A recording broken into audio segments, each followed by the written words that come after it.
Well, good morning. My name is Shannon Nielsen. I'm currently serving as a director for the Close Combat Lethality Task Force. Just by show of hands, is anyone familiar with the mission of CCLTF? Okay. Given that I put it up on the board. Has anybody worked with CCLTF in the past? Okay, great. So what I'll do this morning with the help of some of my teammates is get everybody some shared understanding and shared awareness of who we are, because there's still a lot of people out there that maybe not have heard of CCLTF and what we do, and get us all on a common operating picture and give you some insight as to the future and where we're going. Does that sound all right? Great. So I introduced myself as Shannon Nielsen. I'd like to take the opportunity to go around to members of my team that are here with us today, and then let them give you a very brief description of the portfolio that they're working on. And as we go through the brief, you'll see some of our interest areas going forward. And what I'd like to do is, after the formal portion of the brief concludes, then we can break out potentially into some smaller conversations based on those portfolios and based on the initiatives that are on the screen. So I'll start with Mr. Mike McCarthy, the Deputy Director. Good morning. I'm Mike McCarthy. I've been with the task force now about 3 months. Retired field artillery officer. I'm the second of 3 years in the building.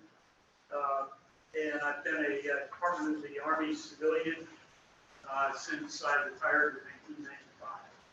So it's a great opportunity. I'm also added as chief of staff for the task force. But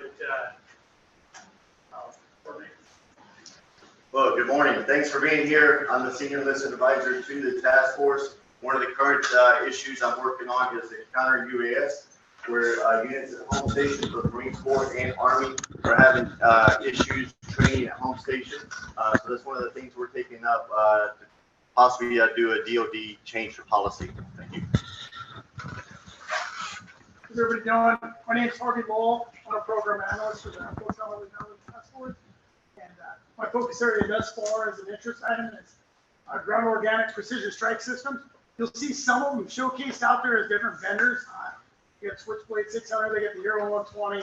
So digging into those different echelons and looking to give precision fires to squads and teams. Long line of sight. Good to see everybody. Mark Warren, Program Analyst for the Close Combat Lethality Task Force. Weapons and equipment line of effort falls into my basket. Anything that has to do with innovation, we have all different types of innovation cells that are out there across the Joint Force right now. The one that comes to mind first is the 18th Airborne Corps and the Dragon's Lair, and they're doing great work there. Any kind of effort that you have in the innovation realm that will affect the Close Combat Force, I'm definitely interested. Please get in contact with me. Besides that, I'm just happy to be here and working internal budget issues for the task force. I'm at HE. I retired as an infantryman after 27 years on active duty. My portfolio is artificial intelligence in support of small unit maneuver, robotics, and also I'm working the lightweight crew for the Gamma. So good to be here. Great to see you guys and gals in the room. Thank you. Lieutenant Colonel Corey Roberts, just finished battalion command. I've been infantry for 29 years, and I'm currently working the human performance line of effort and a few initiatives like the enhanced 81mm mortar system and some tactical power initiatives with our brothers next door as Soldier Lethality CFT. Okay, thank you. So as we go through the brief and we get towards the slides that talk about the initiatives, again, we'll highlight who owns those portfolios and give you the opportunity to engage on those topics. So, quickly, I'd like to just give you a little bit of background here. So when you start talking about the character of war and the nature of war, history shows that the character of war changes about once in a generation. And I would offer that with the proliferation of technology and how rapidly technology evolves in the current era, it probably happens a little bit quicker than that, right? But the nature of war is immutable. And so I'm going to throw a couple of stats at you that I submit to you that are about 4 years old, but they're still relevant and valid as we pursue our objectives and our mission as an organization. So it's 94 and 1. I know that there's people in this group right here that know what numbers I'm talking about, 94 and 1. So history tells us that 90% of combat deaths are taken by infantry soldiers, whether it be infantry soldiers, Marine infantry, or special operators. And if you expand that out a little bit more into the close combat force, it's bigger than 90. That accounts for 4% of the active duty force across the joint force. Yet only 1% of the DoD budget goes towards these forces, towards the joint combat force. So it gives you something to think about. Our infantry soldiers, our Marine infantry, and our special operators are the most vulnerable of all our forces on the battlefield. And our enemy knows that too.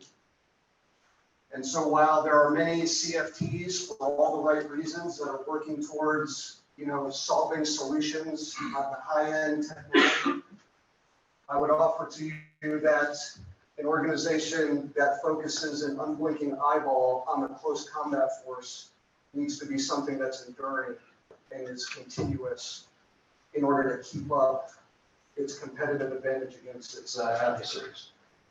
So to that end, back in 2017, Kate did a close combat lethality strategic portfolio review that identified a series of critical gaps pertaining to the close combat force. And so by 2018, Secretary Mattis decided that we needed to have a close combat lethality CFP that focused on these challenges going forward. By 2020, the then Secretary of Defense acknowledged the importance of CCLTF, but he also acknowledged that based on which service has the preponderance of the force, that it was appropriate to give the Army ADCOM authority for CCLTF moving into the future. And that's how we find ourselves at Fort Benning today, co-located with the Maneuver Center of Excellence, co-located with MCDID and Soldier Lethality CFT to build some of that synergy that's already here at Fort Benning, Georgia.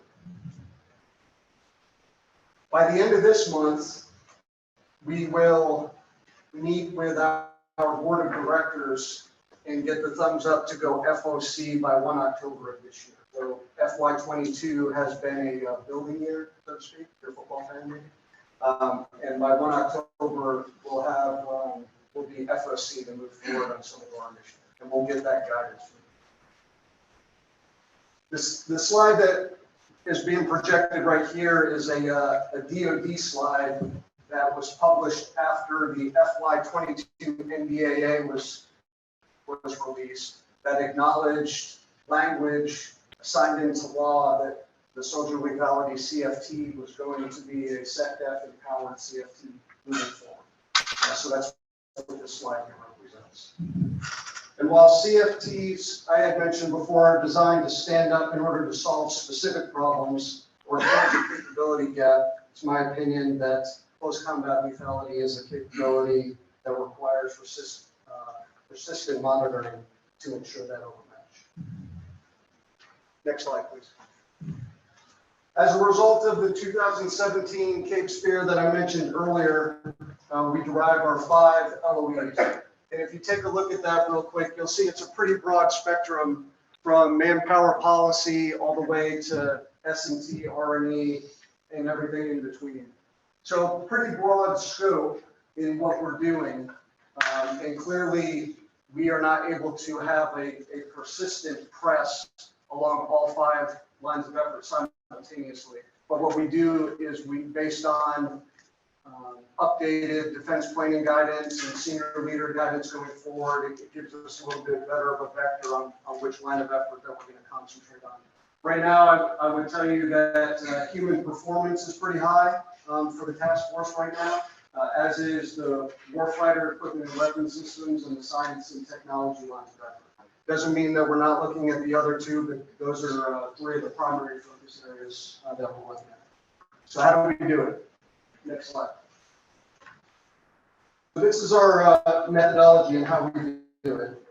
So I'll show you our manning here in a few moments, but we don't have a lot of scientists on our team. We have a lot of smart people, don't get me wrong.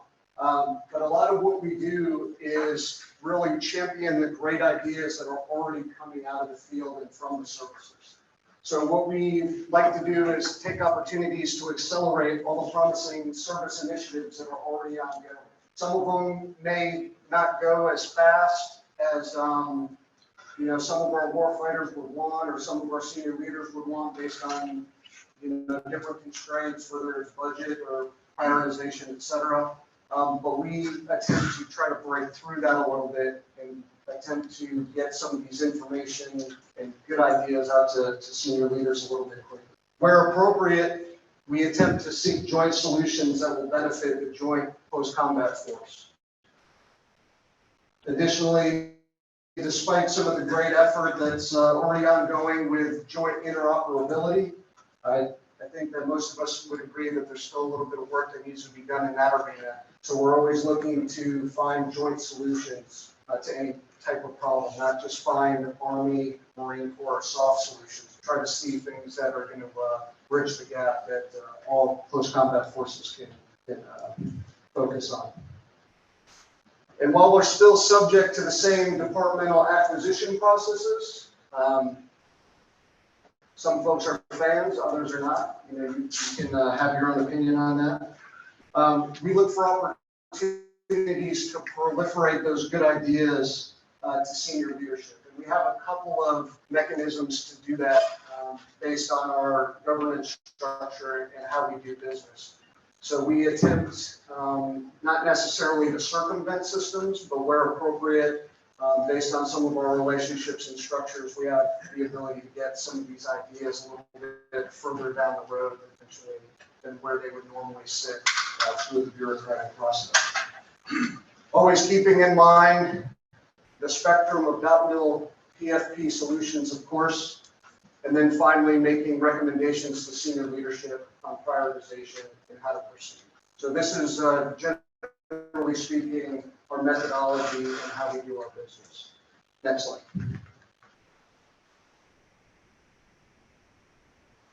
If I could give you one takeaway from this block line chart, and I'll orient you to it here in a second, is that we're inextricably joined. All right. So I wear an Army uniform, and I'm the director of CCLTF. But we maintain our integrity by ensuring that every recommendation, every challenge that we're trying to find a material or non-material solution to is that has a joint equity in it, and that we get the position of the tri-services, Marine Corps, Army, and United States Special Operations Command, to at least enable our senior leadership to make informed decisions. All right, so that's got to be the big takeaway, that we're inextricably joined.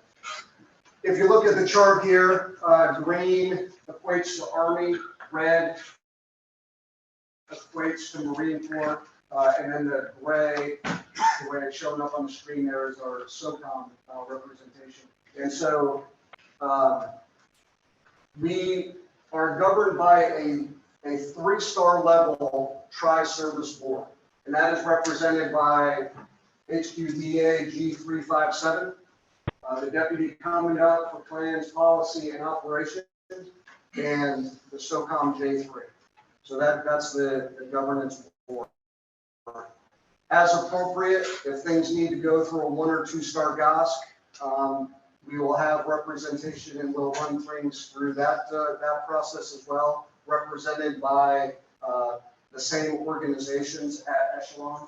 And then below the 1-star, 2-star tri-service GOSC is the representation of the Close Combat Lethality Task Force as we've operated in FY22. So director, we have a CW5 Marine Corps warrant. We have a senior enlisted advisor represented by the Army. deputy director, and then representation, former battalion commanders from the Army, SOCOM representation, Marine Corps representation, a contracted analyst from the Institute for Defense Analysis, and the systems tech and the analyst representative who are DA civilians. The other thing you should know that although our headquarters is here at Fort Benning, Georgia, our Marine Corps, SOCOM, and our IO representative are in the NCR. So we do split ups. So we have a core team here at Benning, and then the others reside in DC. And quite frankly, I wouldn't have it any other way. Based on what we do and how we do it, we absolutely require representation in DC. And so I'm really racking up the frequent miles right now. All right, next slide, please. So here's a quick look at a few of our initiatives, what we're working on right now. And the only reason why I labeled them as a draft pre-decisional is, as I mentioned before, we have a meeting with our board of directors at the end of the month. So they're aware of the work that's ongoing through previous briefs and meetings, et cetera. But we'll get guidance on how to proceed going forward on these initiatives. So 3D audio for dismounted operations and the hyper-enabled stealth operator kit.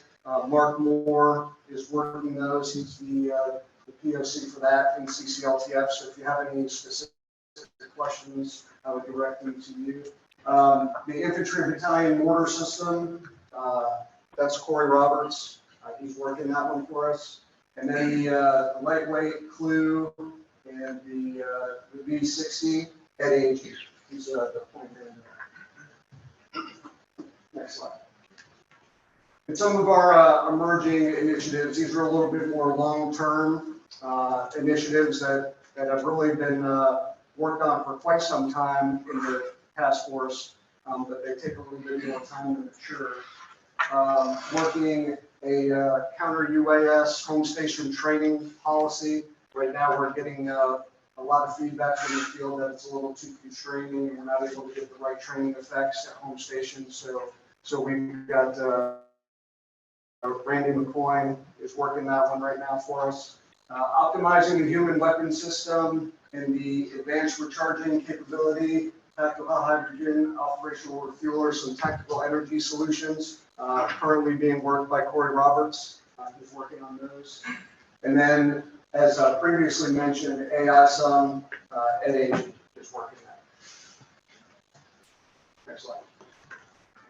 That was pretty quick down and dirty on who we are, what we do, and how we do it, to give everybody kind of a level playing field on where we're going. Now, 1 October, as I mentioned before, is when we go FOC, and we'll actually be able to start moving out on some of these initiatives right here. So this is really the building time right now, and so it's serendipitous that we're giving this brief to you all now, given that in a couple of weeks we'll be FOC. So I'm really excited about some of the opportunities that we see on the horizon. Really excited about some of the ideas right now that are out in the field, and certainly open and excited about opening the dialogue with members and folks out there that haven't previously worked with us in the past to see what we can accomplish.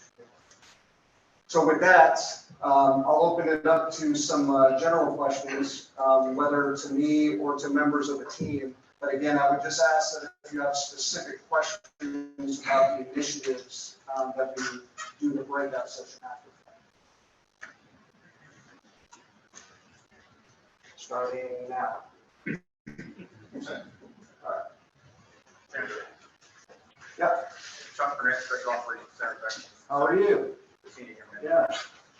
So acknowledging where you said your priorities were, but just so I can get a better sense of it, in the training ground, where do you see moving forward and how the CCLTF In training specifically? Yeah, along that line of effort, acknowledging that's not really one of the priorities now, but kind of what.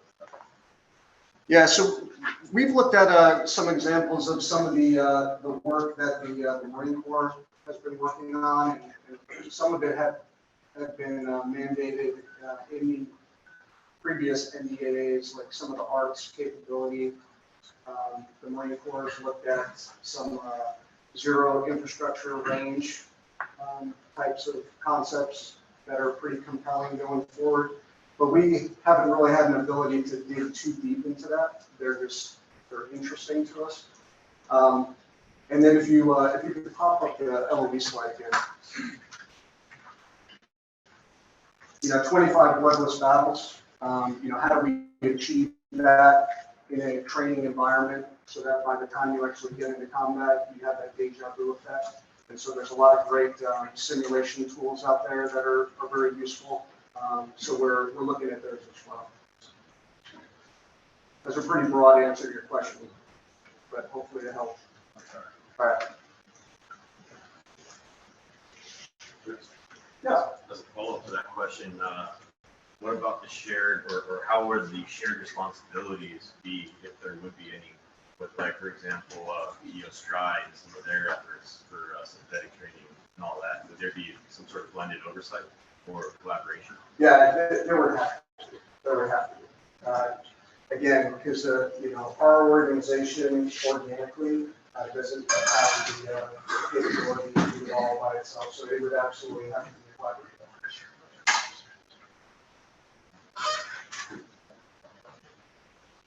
Any other questions? What is your role with SRD and talking with CFT? How do you relate? Yeah, so we have a continuous dialogue, and we can't help but not, and we're neighbors. We live right next to each other. So it has to be that way, So those folks are the ones that work really hard to work on capability requirements and things like that we rely on them to do. We're working through battle rhythm events where we meet continuously over time in order to kind of share our ideas and make sure that we're aligned. Because as a joint organization, it's the way I describe it is that it's this Venn diagram where we have three circles representing the three services, and CCLTM operates in the middle of that Venn diagram. And so our ability to push those circles together to get into that space is what's important. So to answer your question a little more directly, SRD, continuous dialogue, Silicon Lethality, CFT, continuous touch points to make sure that we're making. Sir, can I provide an example? Please.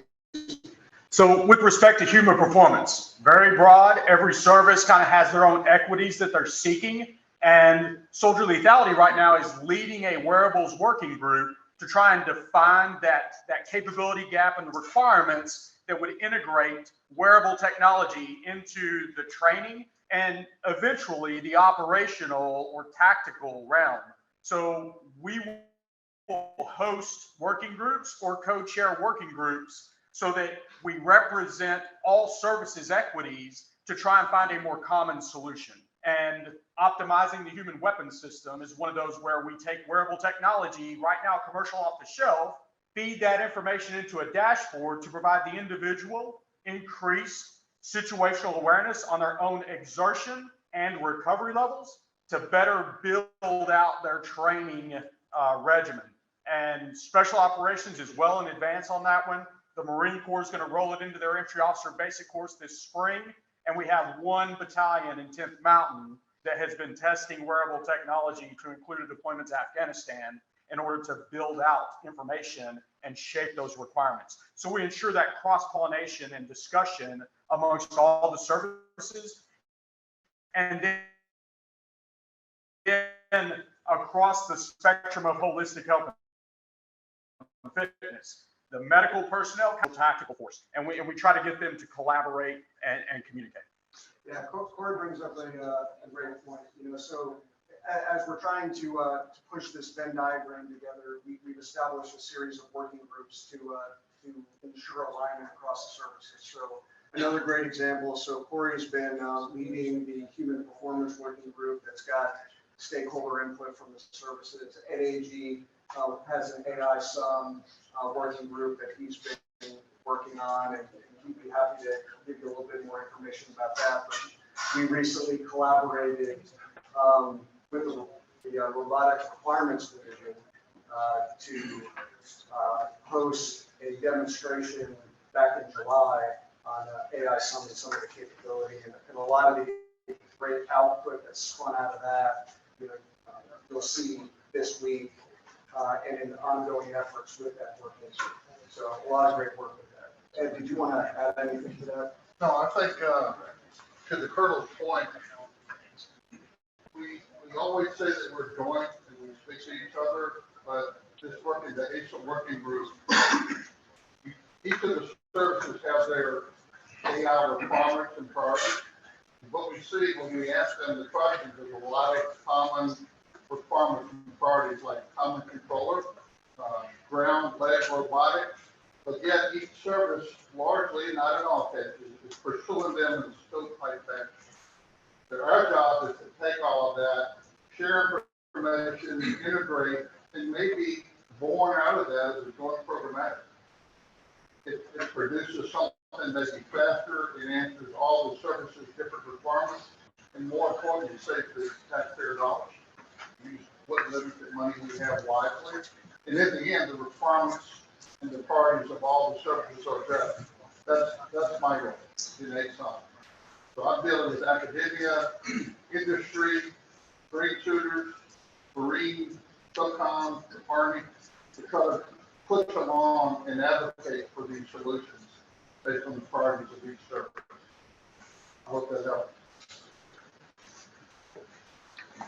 Sir, Connor Green, Fifth Group. I got two questions, if that's all right. Sure. Based on your It's going to equipment, cost you double. say again, sir? It's going to cost you double. Oh, yeah, all right, that's fair enough. So first question is about kind of like acquisitions and all that. Are you guys tied into Futures Command, or how are you going to attack, kind of trying to expedite the acquisitions and deals process? We talked about tech and how fast-paced this environment is. And the other question, if I can just add it in right here, is should we anticipate any changes to like doctrine coming out of this in terms of like tactical application, or is this more about enablement and innovation from the tech side of the house? Yeah, so let me answer your second question first. So both, right? So if we're looking at .mil PFP implications, we'll try to look at it all. And we, where we can do it holistically across .mil PFP, of course, that would be where we want to go, but we'll be challenged probably with getting it all right. But that's what we would want to do and make recommendations to that end. In terms of acquisitions and who we're tied into and things like that, so certainly we dialogue with AFC, of course. They are that component on the Army side, but they're not the only ones. We also work with the Marine Corps and SOCOM, AT&L, and Soft Warrior, of course, to make sure that we're all aligned going forward. But, CCLTF offers a DoD joint flavor, but it doesn't create a new acquisition system or process, right? So we're still subject to all the same rules and good or bad, all the same, right? What we do offer, though, to that end is like I said before, is the opportunity in certain cases to get information, good ideas to senior leaders maybe a little bit quicker than they wouldn't ordinarily get that information, because we have that governance structure that I showed you where we have 3-star level conversations and OSD counterparts and things like that. So things that might not make it up the chain because it's defeated at the lower echelon potentially has a chance if it's to get up to other. Does that make sense? Yes, sir. Yeah. Hey, John, I appreciate it. This is great. Two things. One, can you for the industry guys in the room, now being on the other side of the fence, can you give them a sense of what they can do to hyper enable your mission and support your mission across your lines of effort? That's the first one. And then the second one, can you clarify the funding aspects of the CCLTF, whether it's appropriated in the POM organization or not? So the first question, I would say reach out. So we're live on LinkedIn, if you haven't heard. So you can send messages via LinkedIn to start some dialogues. We also have a webpage on the Fort Benning site that you can reach out to us there as well. So reaching out is probably the easier part of the equation. In terms of how we get money, I'm going to give you the kernel answer. It depends, right? So we don't necessarily have a special pot of money set aside for our activities, but you are well aware of the other venues on how you go about doing that. And so it has to do with some prioritization. You know, I see a future potentially that this is me, in my humble opinion, that there's probably a need going forward to have some kind of wedge put into a pond going forward in order to fund some of these capabilities if we're really going to make a difference. But then there's all the other tools in the tool bag. You know, there's mid-year reviews or end-of-year reviews and things like that where there's potential to go after. But of course, none of that will gain any momentum until we get our board of directors stamp of approval. And then once it's approved there, then we have a lot more opportunity to venues. Pretty broad answer, but hopefully that answers your question. All right.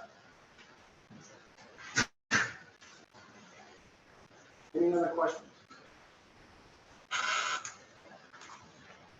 All right, teammates. First off, I wanted to say thanks for your interest in the work that we're doing here. We really believe in what we're doing, and it's really great work for us. It's rewarding work for us going forward.